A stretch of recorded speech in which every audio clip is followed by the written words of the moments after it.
Welcome to Comfort Time with Aunty Yunike. It's great to be with you once more. Have you ever embarked on a journey because you feel like it's what God wants? Yes, there are a lot of benefits for you in the process, but that's not your motivation. The story I'm going to share with you speaks exactly about that. Please, as always, continue to subscribe, like, and share. I was watching a video the other time, a very nice video, and I was just about to click off when this lady said, please subscribe. If you don't subscribe, it's like waiting for someone to prepare a meal, put it on the table for you, you eat, you finish eating, you get up and you go, and you don't say thank you. That really caught me. I have never watched a video without subscribing since, after all, it cost us nothing. So, the journey I'm going to share with you is a journey that I really felt strongly that I should embark on. It's not something that that I wanted because of what was available on that journey. And this story I'm going to share is something that I've just come out of, and it's something that was painful at some point, but now I look back and I'm like, you know, God would do what He wants to do when He wants to do. So when I was younger, about 10, 12, my father used to take us to the village for holidays. And while we were there, we used to go to school there. So now what happened was that when I got to know the place, I got to know the people, and when we had any of our family members not well, would normally demand that they come to us, because we were in town, there were more doctors, there was better facilities for them. So they would come and they would get the medication they need. And so we rarely after that went to the village, because we would just say, you come and it's easier for us to help you from here than to just come and visit. So what happened now was that because of what I've shared in the other videos, I've shared in Church Women in Politics. I'll show the link. So Church Women in Politics talks about how the bishops had talked about us as Christian women joining politics as a way of bringing Christian values and just balance to the system. So before that happened, I was invited by the late Michael Sata, may his soul rest in peace, to join politics, because we were family friends since he worked with my dad, as my father was a policeman, as I shared. In fact, we were so close that there were times when my sister and I would go to his house when he was in Avondale and cook for him and just visit him. And sometimes the doctor would come, his wife would come after night duty and find us eating or cooking, and she'd just say, hey, even I would want some of that food, so please, when you've cooked for your brother, leave some for me. And would usually leave some for her. So we were so close that, those who knew the late Michael Sata, he never forgot a friend. So our relationship continued even when he went to the higher office. So he invited me to join politics. He said, look, you need to join me. You are known throughout the country. I think it would really help me if you also joined and embarked on this journey as a member of parliament. I told him there's no way I can be a politician. I don't want to be a politician because I don't want to lie. So he said, no, you will not be lying. When you become a member of parliament, you'll be doing the same things that you are doing right now with the church women. You are looking for money for them, you are sensitizing them on different programs, you are giving them projects that are empowering them. So it's the same thing, only using a different name. I was not convinced, so I still said no. And then the bishops then now, when we had our meeting, when they said you need to be in politics to bring the values, I remembered what the late president had said, but I just kept that to myself.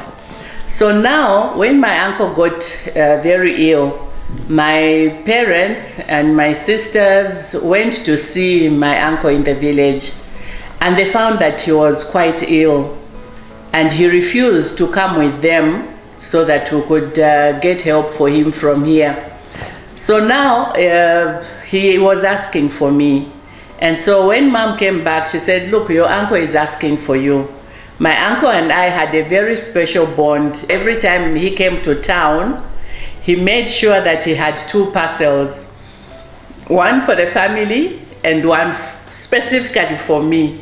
So he would have groundnuts, which are boiled and then dried. And in my language, we call them umfunsha. So you first boil the fresh nuts and then you dry them. They taste really awesome. And then you would have pounded groundnuts, what we call chimponde, which is peanut butter. So he would have chimponde, peanut butter, and imfunsha, dried boiled groundnuts for me, specifically for me. So he was very special to me. So when they said, no, he's asking for you and it doesn't look that good, I got concerned. So I drove to the village to see him. And when I got there, I saw that he was really not well. So while with him, some people also had come to visit to see him. And these were Catholic women that I had worked with while at national level. So when they saw me, they were like, you know what, we knew you were from Eastern Province, from these parts, but we didn't know that you came from this village. We are very grateful for the project that you did for Petaoke, but that project is at district level. We need you to come and help us with your leadership here in the village, here in this constituency. So we talked and I told them, I said, you know, that would not be a problem, except I do not have the money. For someone to do such a thing, you have to be rich, you have to have money, and I don't have the money that we would need for such a program. They insisted, no, ma'am, we can find a way of helping each other. You do what you can, and we also bring on board what we can. So when we work together, we can make this happen. So I said, okay, I hear you. Let me think about it. Let me consult, and I'll get back to you. So at the end of that visit, I went back home to Lusaka. Then they kept on calling.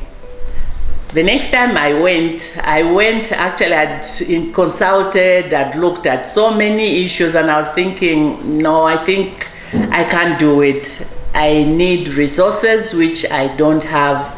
So I think, let me just be honest and tell the women that I'm not able.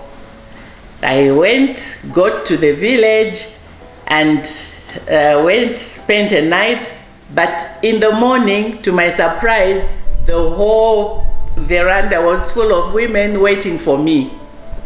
So I was like, okay, I was determined to tell them I can't do it, I don't have the money.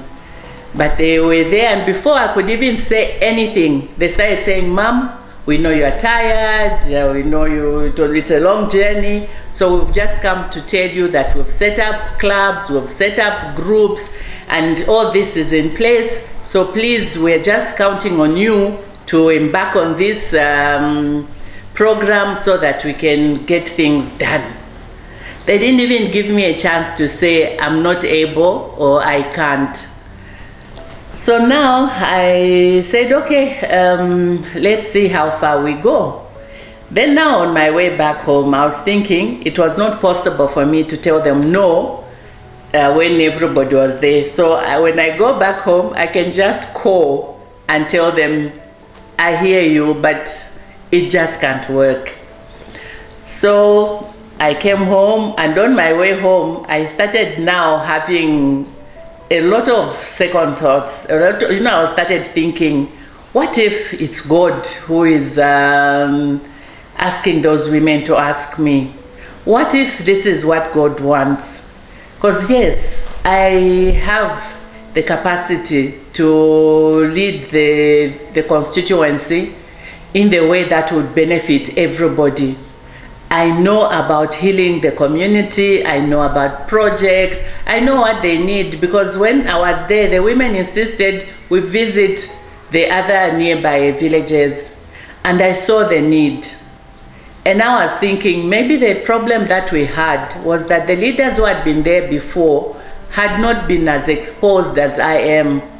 I have contacts like everywhere, and all it needed was for me to say I'm the leader of the constituency and these are the needs for the people. And there were so many people who could have helped me, so many funders. Is it water, is it roads, is it whatever programs that were needed for the constituency.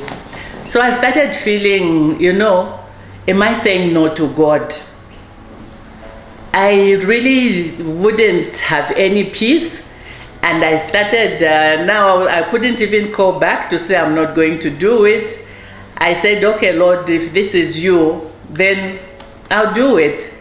And at that point, it reminded me of Genesis 22, of Abraham being asked to sacrifice Isaac, his son. He just agreed because he thought that he had God, and that's what God wanted. And therefore, that's what he went ahead and continued to do. And God provided what was needed later. So I said, fine, let's do it. So we embarked on that journey, and I did everything that I could. So I had a campaign team here in Lusaka that was looking for resources, headed by my sister and my children and friends and other family members. And then I had a very special campaign team in the village who were helping, coordinating, setting up all the teams. We went all out. We had teams in all the wards, we had the constituency team, everything that we needed to make sure that we got this position was put in place. And so the campaigns started, and campaigns in the village is not for the faint-hearted. I was not in town, so the Boma is a different constituency. My constituency where I went is way in the village.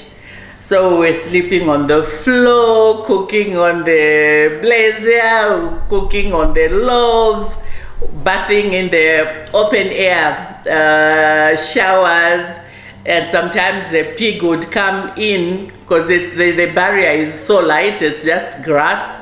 So it would come in and freak me out, and it was quite an experience.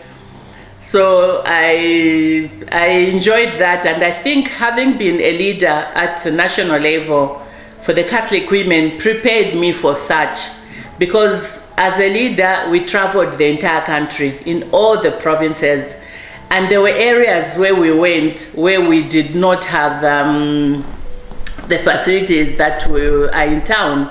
So we had to make do with what was there. So I think having been exposed to that made it easier for me to do whatever needed to be done to do my work.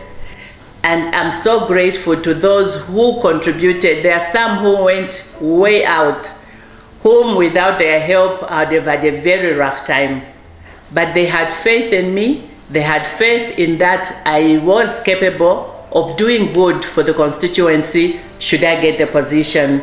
So they put everything they could spare into my campaign, and they helped me a lot. Some of the monies I had to borrow. All I wanted was not to let God down. If this is what he wants me to do, then this is what I'm going to do. I went all out, went on radio, spoke on radio, and my organization that I served before, I was NGOCC, came on board. They helped wherever they could, helped me with gas money, helped with the sensitization. So I really felt like I was not alone. A lot of people came, even my church, the women, as I said, were there to help me. And so we went on this journey and we did everything that we could in the hope of securing that position and therefore starting the work that we saw was needed. And then we were so sure we would carry the day. Everybody who saw us congratulated us in advance. Even the media were saying, you know, it's sad that you are not even on a political party, because there's no way anybody else is beating you. You are the one that the people want. Everywhere we go, people are saying it's high time we had a mother. It's high time we had a person who knows what it's all about. I was going into it not for the money. I went because I felt God wanted me to do that. But I didn't even need a job. I didn't want a job. I didn't want the money. I wanted to serve God and serve the people. So I said, okay, I'll do this. And that's what we did. So it was during the COVID era. We made sure that we sensitized people on what they needed to do to be safe, on social distancing, on washing hands, on everything that is supposed to be done. We sensitized the people. We took buckets. We took everything that they needed, sanitizers, Dettol, everything, soaps. So we took all that and we contributed to the clinics. We had some friends who were very gracious who ran clinics, and they would contribute things that I needed to contribute to different wards. And so the campaign went very well, and I was on radio as often as possible. And even ECZ was so good, they also contributed to independence, in fact to all who were standing, to have time on radio, because social media there wouldn't work.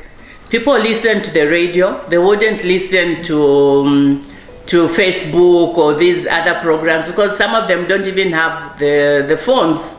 So it was easier, and it saved me better to be on radio. And so NGOCC came on board, paid for some radio programs, ECZ paid for some radio programs, friends and family paid for some, so I was heard as often and as much as needed to be heard. Now, just when we thought everything was going so well, my campaign manager in the village gets sick. He got sick, and within 1 week of getting sick, we're only about 2 weeks away from the voting. And then he gets sick, and within 1 week, he passes on.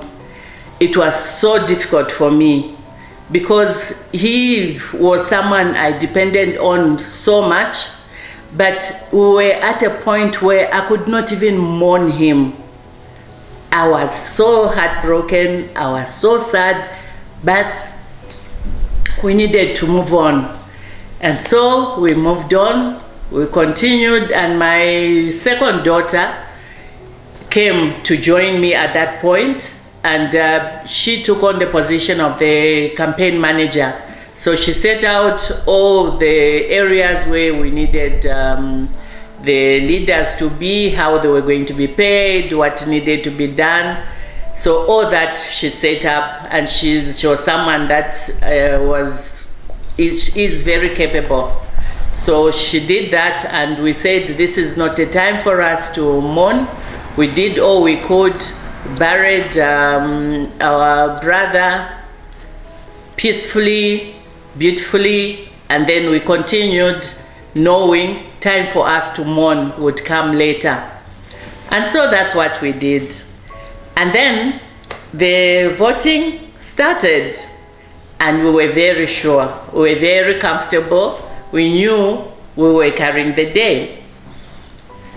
So after we voted, the next morning, in fact the same day, well, after we voted, the results started coming in. And when the results started coming in, I was like, it's not possible, you know, because the results that were coming in were results that we did not expect. We're like, okay, they must have the names wrong. It's not me they're talking about. So the results started coming and we were not winning. I'm like, what is happening? And everybody else was surprised, but we were thinking, okay, maybe towards the end. But they kept on coming in and we were not winning, and that's how we didn't win.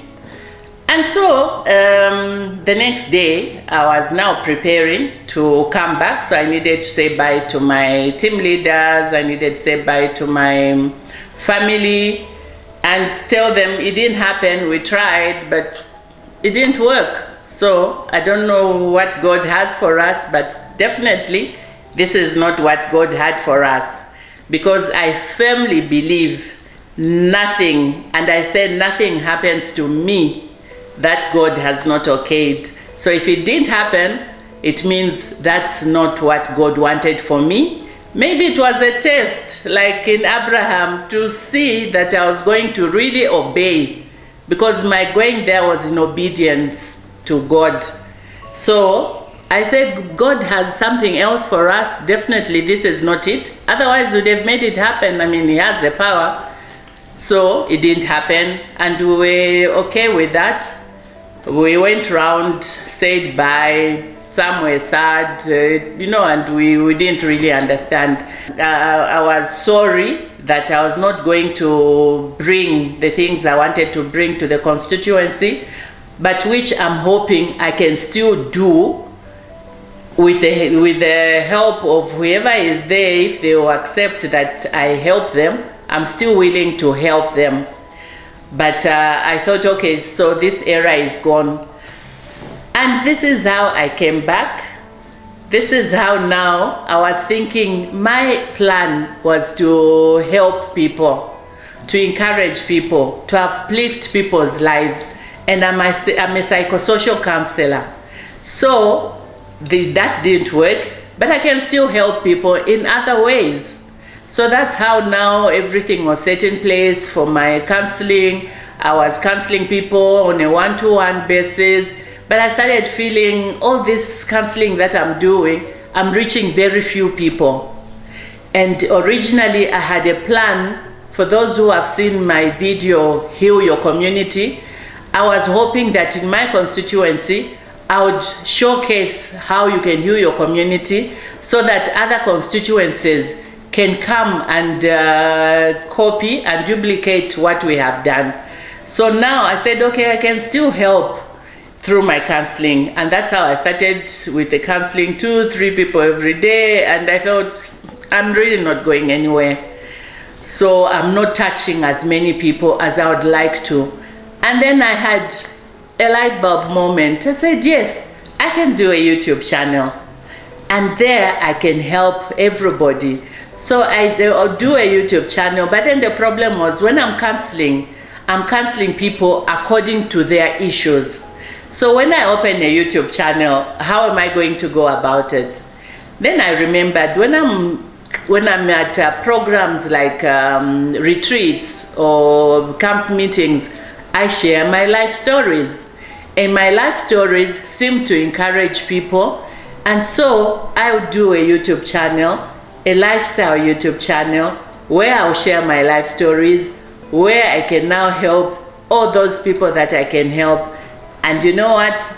I'm not only reaching the people of my constituency, because they are on board, they always cheer me on, but I'm helping people globally, everywhere in Africa and in Europe. So this shows that I'm reaching more people. Then I'm thinking, this may be what God originally planned. So I'm still in obedience. I'm still doing what I feel God wanted me to do, and I'm still helping the people that need the help. So this, I hope, has encouraged you to say there is a lot that you can do. Be in obedience. See what you can do. Sometimes what you think you must do is not what you're supposed to do. Sometimes it's a taste for other things to come.